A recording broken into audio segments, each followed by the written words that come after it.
all asking now is what is going on with Shedeur Sanders. And so the floor is yours.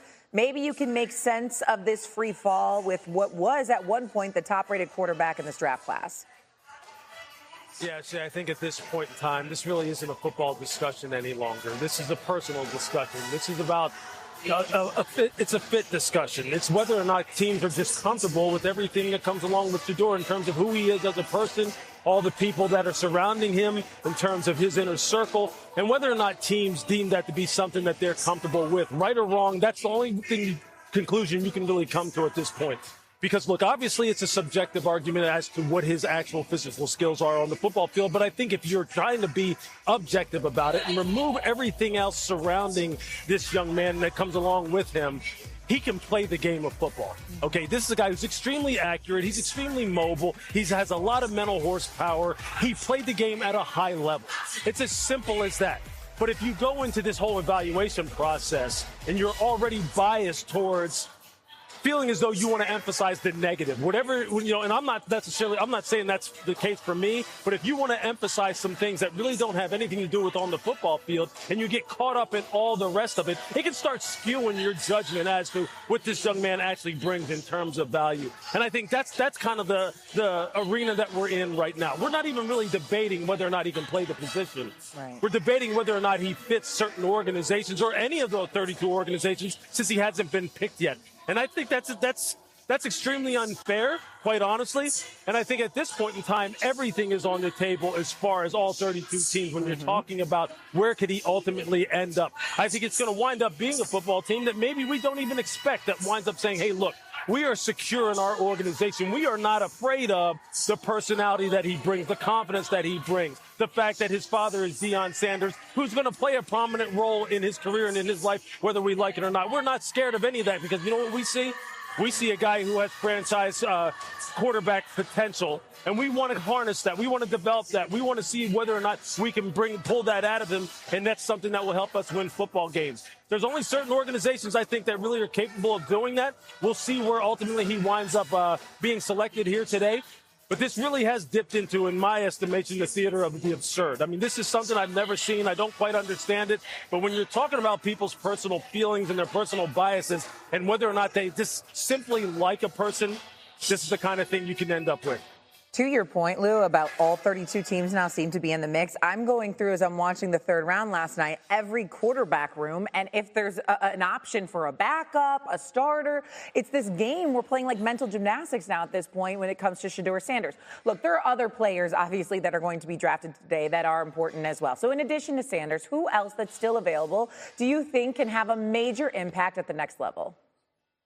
Yeah, I tell you, the music is really ramped up here, Shay, and I'm struggling to hear you. But I heard the question, who can make an impact? I think Alec Manor from Stanford is a fantastic wide receiver prospect who is big, about 6'2", about 206 pounds, runs sub 4.4, maybe in the high 4.3s, who's just a physical presence on the outside laying down the field. In 2023, I got to watch him out in Boulder go up against Travis Hunter, and he gave him fits. Travis didn't know what to do with him because of how strong he is at the line of scrimmage, how strong he is at the catch point, and the kind of ball skills he has down the field in contested catch situations.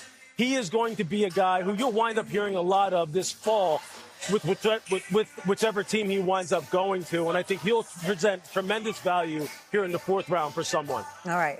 The Stanford product you're talking about set a school record with 294 yards during a 2023 game against Colorado, ironically. Louis Riddick, thank you. Enjoy today, last day of the draft.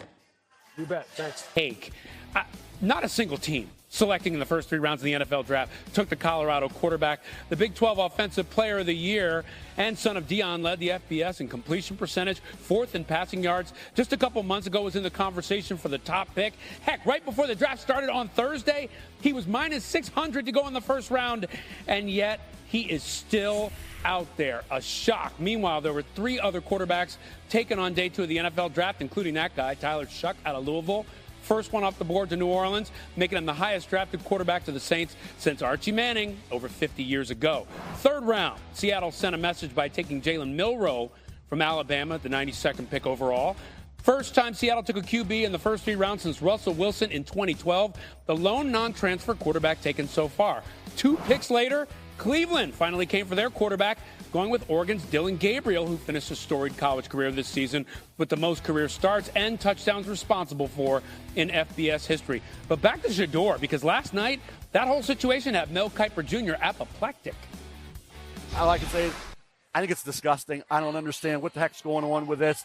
Fifth player on my board. It's never happened before in 47 years where a player that high has dropped this far into the fourth round. A quarterback that's sitting there in round 4 with other quarterbacks being taken who aren't as good as Shedeur, aren't even close, in my opinion, in terms of accuracy, toughness.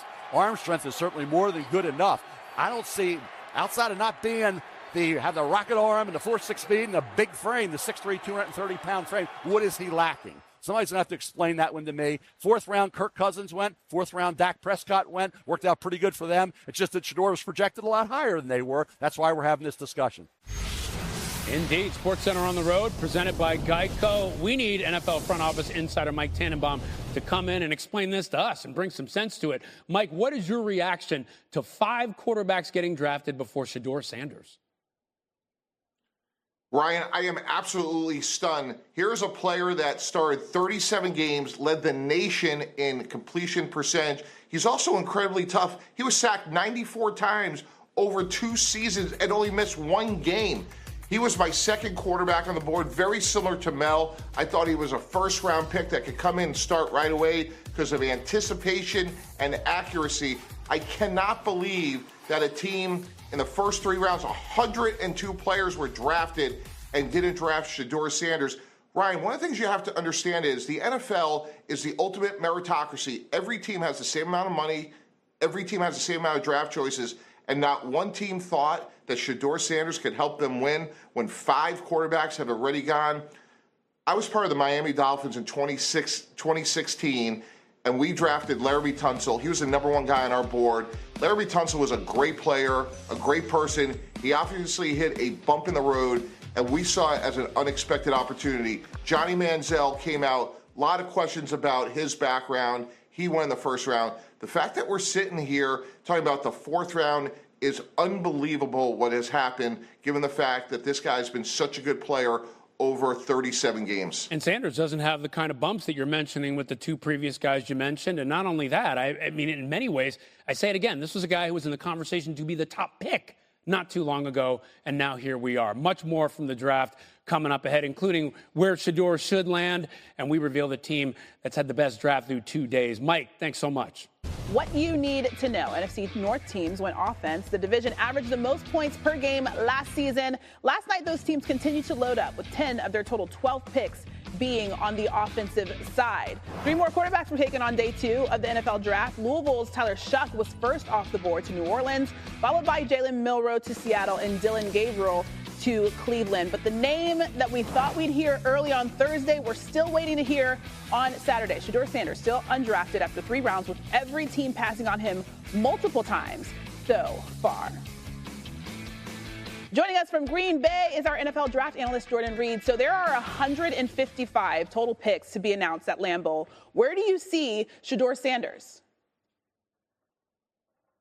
Yeah, well, 2 teams that definitely come to mind. The first one is the Pittsburgh Steelers at number 123 overall. I look at a team that right now has Mason Rudolph penciled in as their starting quarterback.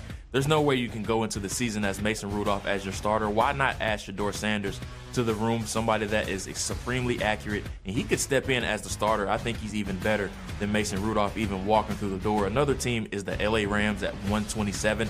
They made the big trade on night 1 as they slid back with exchanging picks with Atlanta to get 2 second-round picks in 2026. I like the situation with McVay, and then also not forced to play right away behind Matthew Stafford. That all makes sense, but it's still crazy that you just said 123. Shedeur Sanders right next to that. It's crazy that those teams already passed on him. Okay, in addition to Shedeur, there are still some gems waiting to hear their names called. Give me some names and fits that you see making the most sense during day 3. Yeah, Christine, day 3 is always my favorite day of the draft just because that's where we find these hidden gems. But there's 3 that I really like today, and the team fits that I think they fit best on. The first one is wide receiver Jalen Royals out of Utah State to the Tennessee Titans.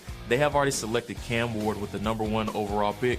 Now let's go ahead and get him a weapon. Jalen Royals is one of the best run-after-catch receivers in this year's draft. You have to remember, he had 800 yards prior to the injury that he suffered after 7 games this season. So I like the addition of Jalen Royals to the Tennessee Titans. The next one is Braden Swinson, the defensive end out of LSU to the Chicago Bears. They still have a huge problem as far as rushing off of the edge. They had some free agent additions this offseason. Dayo Odeyingbo is one that definitely comes to mind as far as how important he's going to be. But Braden Swinson, 8.5 sacks this past season. I think he's a great fit on the Chicago Bears. And then lastly, Dylan Sampson to the 49ers. One fit that I think fits perfect in that outside zone run scheme. The SEC offensive player of this past season. The 49ers historically have targeted running backs in the 3rd and the 4th round. Here we are in the 4th round. They still haven't selected a running back. I think Dylan Sampson definitely is somebody that they can cross-train behind Christian McCaffrey as a slot receiver, as well as a dynamic weapon in the backfield. I really like this fit in Kyle Shanahan's system. All right.